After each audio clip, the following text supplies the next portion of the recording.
sommes tous membres de l'Union des conseils en communication Grand Sud, qui est le syndicat professionnel des agences conseils en communication.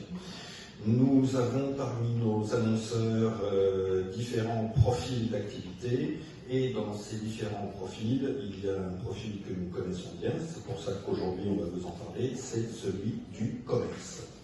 On n'est pas là pour vous raconter quels sont nos clients, voilà. Mais en revanche, on va essayer dans un premier temps de voir sur une sorte de plan théorique quel est le parcours client type et quels sont les outils de communication qu'on peut mettre en place à chacune des étapes du parcours client, quelles stratégies on peut développer. Et ensuite, on entrera dans des cas beaucoup plus concrets qui ont été développés pour des clients concrets, dans la vraie vie, si j'ose dire, et qui ont obtenu des résultats. Donc, pas plus tard que tout de suite, nous avançons. Il y a une chose qui est évidente, c'est qu'aujourd'hui, le numérique, ça je vais rien apprendre, a terriblement transformé les comportements d'achat. Alors ça, on sait que ça a transformé les comportements d'achat, mais on ne sait pas forcément, on n'appréhende pas forcément dans quelle mesure les comportements d'achat ont été transformés. Aujourd'hui, on a accès à des millions d'informations via son smartphone, y compris sur le lieu de vente en magasin.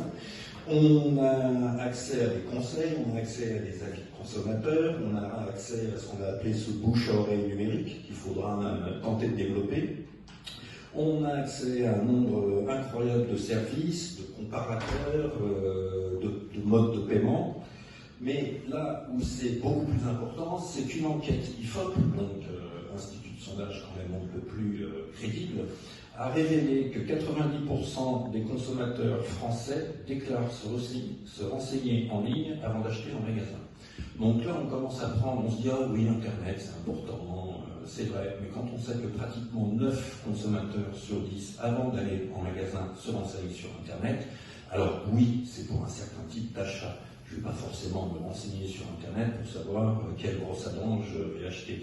Il s'agit bien sûr d'achats un petit peu plus impliquants, encore que je suis certain qu'il y a des consommateurs qui vont aller voir si la brosse à dents de tel modèle et de telle forme est plus adaptée à sa dentition ou pas. Donc, on pourrait prendre aussi l'exemple de la brosse à dents. Alors, de quelle façon ça a impacté et quelles sont ces fameuses étapes du parcours client? Alors, je vais me lever comme ça, je vais rêver. Première étape, c'est ce qu'on appelle le stimulus, ou le moment d'impulsion. On va rapidement les passer les unes après les autres, et puis on verra à chaque fois ce qu'on peut mettre en regard comme outil ou comme stratégie de communication. Le deuxième moment, c'est ce qu'on appelle en fait le moment zéro. Le moment zéro vérité, ce que les anglo-saxons appellent d'un acronyme délicieux qui est le ZMOT. Le ZMOT, c'est le Zero Moment of Truth. Ensuite, il y a la visite en magasin. Ensuite, il y a l'expérience du produit, du service acheté. Et pour terminer, point très important, l'influence. C'est-à-dire tout ce qu'on va pouvoir raconter de son expérience en magasin, du produit qu'on a acheté, et comment je vais ensuite raconter ça et diffuser ça sur les réseaux sociaux. C'est-à-dire qu'en fait, avant, quand les réseaux sociaux n'existaient pas, on parlait à sa famille, à ses amis, tiens, j'ai acheté telle bouteille d'eau, elle est très bonne, etc. C'était le bouche à oreille, mais aujourd'hui, ça se développe considérablement via les réseaux sociaux.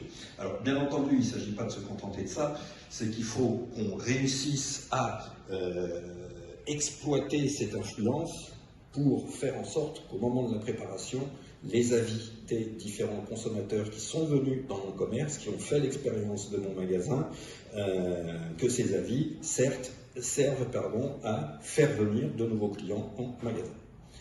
Je vais vite. Au niveau du besoin de l'apparition du besoin, ça peut être soit spontané, par exemple, j'ai une panne de congélateur, il faut que j'achète un nouveau congélateur. Voilà. Donc je vais chercher, j'en ai besoin.